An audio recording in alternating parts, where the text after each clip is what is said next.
Hey everyone, Champions League football is back, which means UCL Fantasy is back too, and it's one of my favourite games, so I can't wait to get started. In this video, I'll take you through my first draft. I'll walk you through each and every one of my players and why I picked him, and I'll also cover briefly my provisional chip strategy. So let's get into it. There are so many good goalkeeper options in the game this season. UCL Fantasy, it feels like have given us a lot of good gems. The pricing is hugely questionable, but I just think there are so many good cheap options. There are so many good mid-priced options. Even the premiums are quite appealing when you look at the fixture schedule. There's no clear options. There's no like shoe-ins this season. I think it's very kind of open to who people pick. I don't think there's any very obvious goalkeeper picks. And that goes for combinations too, right? So your priority is to find two goalkeepers who rotate around each other until the point in which you want a wildcard.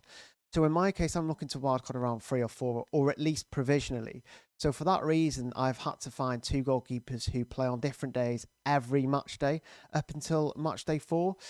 So you can see that I've gone for Chevalier of PSG, who is 4.5 million. One of the cheapest starters in the game in terms of playing for a top side. This is mainly because the pricing was done before Donnarumma left for Manchester City, who is 6 million. He would have been obviously, or at least he would have been who UCL Fantasy thought would start for PSG. But yeah, this is how we've ended up with Chevalier at 4.5 million. You know, they've won the Champions League. They made it to the final of the Club World Cup. They kept 5 clean sheets in 7 Club World Cup matches, as well as clean sheets in the Champions League. They are a very good tournament side. They are capable of keeping clean sheets against big sides as well. And we've seen that throughout the past couple of seasons. So Chevalier feels like an absolute bargain, a perfect option. If you have a goalkeeper who can keep clean sheets in tough fixtures, then he's definitely worth a go. I've also got Gavanch, who's 4 million. He's very cheap. There aren't many 4 million goalkeepers who you compare with Chevalier, you know, around the different days and stuff. So I do think, although Galatasaray aren't fantastic defensively, I do think that he could have haul potential if they do keep a clean sheet.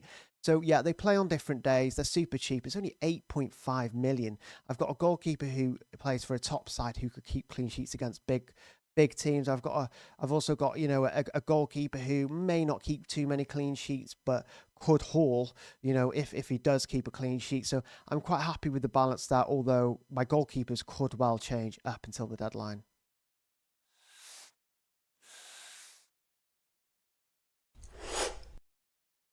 So as you can see in defence, I've gone for an Inter doubler. They are one of the best defences in Europe, at least. I know a lot of people will be put off by the recent Champions League final in which they were hammered by PSG. But if you look at last season, 7 clean sheets in 8 league phase matches, only 1 goal conceded. They haven't really made changes apart from the manager either. Same personnel, same back three system. So Dumfries for me is absolutely nailed. I think going into my final team selection as well, unless he gets injured. 7 goals last season, a goal and assist in his last 3 matches for club and country. I just think he is an amazing asset, and with fantastic early fixtures for Inter as well, it just makes him a shoe-in. Now, I think everyone is going to own Dumfries, or everyone is at least going to own 1 Inter defender. So I think I've gone for 2. I think that is the way to go. A double defense, obviously. You know, you want to actually gain from the clean sheet. So I've gone for a Cherby. Bastoni is probably the next most nailed player outside Dumfries in the defense, and Sommer, but I just think, obviously, Bastoni at 4.5 million, you know, 37 years of age, he started both of Inter's matches so far. He could be a fantastic option if he continues to play. So he is definitely one to monitor. Dumfries, in terms of Dumfries and Acerbi, outside of that, I think, you know, Svensson could be a great option for Dortmund. I know Anton is 4 million, but I think Svensson could be worth the additional 0.5 million. Got a goal in the Club World Cup. He also got 4 attacking returns in his final 5 match of the Bundesliga last season. So he's got multiple routes to points. And for a Dortmund side who are very good in the Champions League, you know, you wouldn't back against him going into any given match, really. Now, my next player is Pedro Porro. Tottenham under Frank look a lot more secure than they did under Postecoglou. 2 clean sheets in the first 3 matches, 2 wins in their first 3 as well, as one of them being, you know, a clean sheet and a win came against Manchester City. We do like the Tottenham defence. Pedro Porro is probably the standout, 8 attacking returns in the Premier League last season. Fantastic underlying data. It's only 5 million as well, right? So nicely priced, nice and attacking, multiple routes to points. Starting fixture against Villarreal at home. I really, really like Pedro Porro. He's not really come out of my thinking since when playing around with different drafts. I do really like him as an option. Calafiori is questionable. He's one of the cheapest defenders in the Arsenal defence. He started both games so far. He's also got 3 attacking returns, so the Italian looks good on paper. He's not nailed. That is the issue. They have squad depth. But if he continues to play and he continues to start, then 4.5 for a Arsenal defender could be an absolute bargain, right? So yeah, I really like this defense so far. Yes, a few positions could change. Arguably a Cherby based on minutes, probably Calafiori again, minutes, maybe to Svensson, who knows? But at the moment, I really, really like this defense.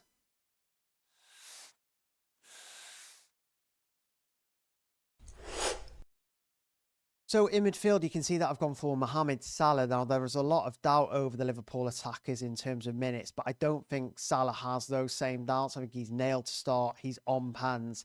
Arguably, he is still the best Liverpool attacker anyway, and we'll probably see that over the course of the UCL campaign, the Premier League season, however you want to look at it. Overall, he will probably end up with more attacking returns than any other Liverpool attacker, although that is debatable with the quality they have brought in. But he always seems like, a consistent asset in fantasy games. He's worth probably the money in all of them too. He's never really underperformed his price tag. If you want to look at it that way. But yeah, I just think the amount of cheap options in the game available to UCL fantasy managers, I think you just kind of might as well go for Salah. I really, really like the Newcastle fixtures as well. And a lot of people are going to underappreciate the start that they have, probably because of the Barcelona fixture. But if you look at the Eddie Howe, amazing manager, the atmosphere at Newcastle and Barcelona's defence, we could see a Newcastle win, goals, draw, it doesn't matter. We could still see Newcastle score goals. So I just think, and if they score goals, and it's likely Anthony Gordon will probably be involved. Yes, he got a red card recently. Yes, he's been a bit disappointing, but with the addition of Waltermaid, the addition of Wissa, I do think he's going to become a better asset overall. We saw his partnership with Isaac last season. It was fantastic at times. So really like Anthony Gordon. There aren't many great options at his price point. Who is similar to his price point actually is Xavi Simons, who did really well for me in UCL Fantasy in the past, moved over from Leipzig, is a good set piece taker as well. So maybe he eventually takes set pieces for Spurs, but I think you have to own some Spurs attack. The fixtures are fantastic, right, as well. And the fixtures are also fantastic for Sporting. A lot of people are going to start with Sporting players. I'm wildcard him out in Matchday 2. I'm just going to start with Goncalves. I think if he doesn't get injured, because he gets injured quite a lot, that is one risk of him is injury. He is quite injury prone, but he's talismanic, takes corners. He's scored 3 goals and 1 assist in a match recently, or 2 goals and 1 assist. He's very, very explosive. And UCL fantasy managers, who've played the game for years know that. Elise, again, he plays for Chelsea. It's not ideal, but I think if you look at the fixtures after Chelsea for Bayern, yes, Bayern play Chelsea at home. We have to remember that. But then they play Paphos and then they play Club Brugge. So I think if you're looking at it like that, long term, he is a fantastic pick. I think, yes, it would be exciting to go for loads of the picks, maybe Olympiacos picks who have a good fixture or, other teams who have good fixtures early on. But Elise is a solid asset, double digits for goals and assists in the Bundesliga last season. He's already scored a couple of goals already this season. So he started the season fantastically. He's one of the best wingers in the world at the moment, in my opinion. So for me, I'm fairly happy with this midfield. There are debates around some of them, but overall, I am fairly happy with what I've got so far.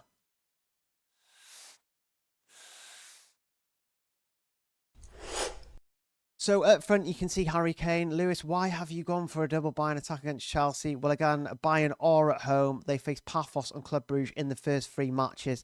They are also excellent assets, right? I know a lot of people are starting the season with using the unlimited transfers as a free hit for Matchday 1. But I think managers like me who are just kind of wildcarding 3 and 4 and building a team to last, I do think could outscore limitless users going for, you know, the likes of Olympiacos or Sporting and stuff like that, or heavily investing in them. So I do really like these assets, you know, the Elise's, the Kanes, you know, just solid UCL fantasy assets that tick along.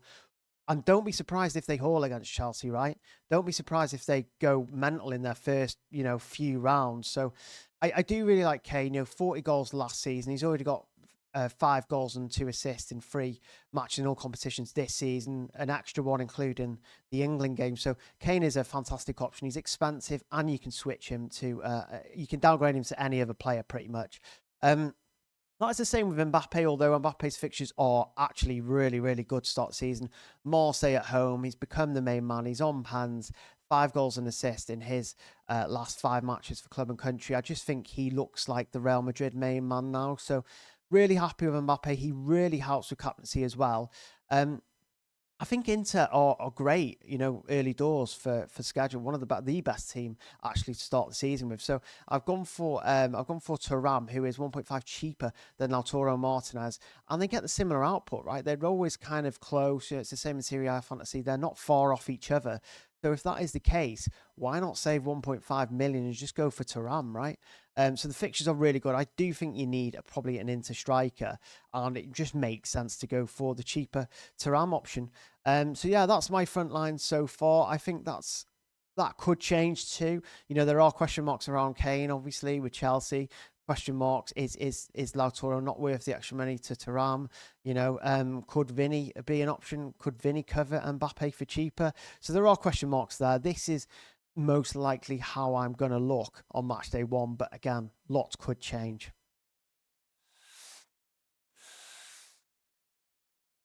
So everyone, that was my UCL Fantasy Matchday 1 first draft. If you enjoyed that video, please remember to hit subscribe. I'm going to be creating lots of great UCL Fantasy content on this channel this season, including team reveals and live deadline streams. So I'm really, really looking forward to that. Again, please like and subscribe, and I'll see you guys again soon.